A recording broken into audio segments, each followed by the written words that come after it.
Good morning student, I am Vinay Mishra from Saint Joseph senior secondary school Lakhanpur Jaunpur. मेरे प्यारे बच्चों, यह वीडियो लेक्चर मेरा क्लास 11th के लिए है।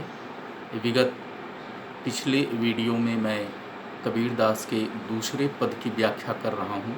इसमें शेष बचे हुए उसी दूसरे पद की व्याख्या मैं आपको बताऊँगा, जो इस प्रकार है। साखी शब्द ही गावत भूले, आत्म खबर न जाना।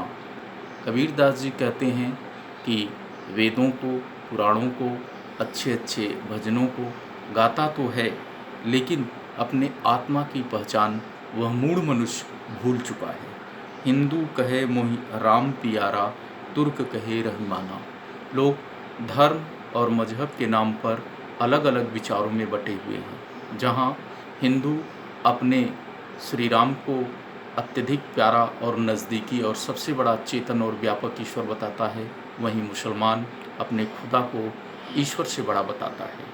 आपस में दो लरी लरी मुँहे, मर्म न काबू जाना। लेकिन कबीर दास जी कहते हैं, जो धर्म पर, जात पर, मजहब के नाम पर भगवान को दो रूपों में देखता है, उसे खुदा और ईश्वर अलग अलग स्वरूपों में देखता है, वह वास्तव में ईश्वर की सही चेतना को नहीं पहचानता है।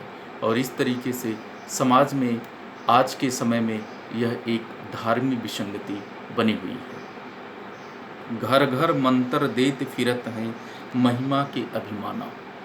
ऐसे तमाम साधु संत फकीर मौला मौलवी लोगों को धर्म के उन्माद में गलत संदेश ईश्वर के बारे में पहुंचा रहे हैं, जिन्हें सही व्यापक सत्ता के बारे में जानकारी नहीं है और समाज में दरार डाल रहे हैं। गुरु के सहित सिख सब बूढ़े, अंतकाल पछताना। कबीर दास जी कहते हैं, वह गुरु तो इस संसार में खत्म ही हो जाता है, साथ ही साथ उसके साथ जो उसके अनुयायी हैं, जो उसके फॉलोअर्स हैं, जो उसके शिष्य हैं, वह लोग भी अनंत काल तक इस संसार में भ्रमण करते ही रहते हैं। कहे कबीर सुनो हो संतों, ई सब भर्म भुलाना। कबीर दास जी कहते हैं कि ऊपर बताई हुई सारी विसंगतियाँ, सारा ज्ञान जिसे संसार मानता है, यह एक भ्रम है, यह एक माया है, यह एक अज्ञानता है, यह एक अंधकार है। केतक कहो कहा नहीं माने, सहजे सहज समाना।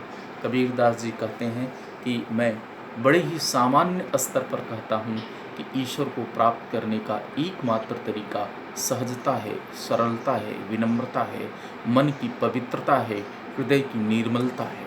अगर ये सारी भावनाएं हमारे हृदय में प्रस्फुटित हैं, तो हमें किसी वेद, किसी पुराण, किसी कुरान, किसी आयत, किसी भी ग्रंथों को पढ़ने की आवश्यकता नहीं। हाँ, सद्गुरुओं के दरबार में जाने से हमारा ये सारा अज्ञानता, हमारा ये सारा मोह नष्ट हो जाता है और हमें उस व्यापक, सर्वव्यापी, विश्वनियंता, ब्रह्मांड नायक ईश्वर की चेतना की अनुभूति का रास्ता खुलता हुआ दिखाई देता है। धन्यवाद।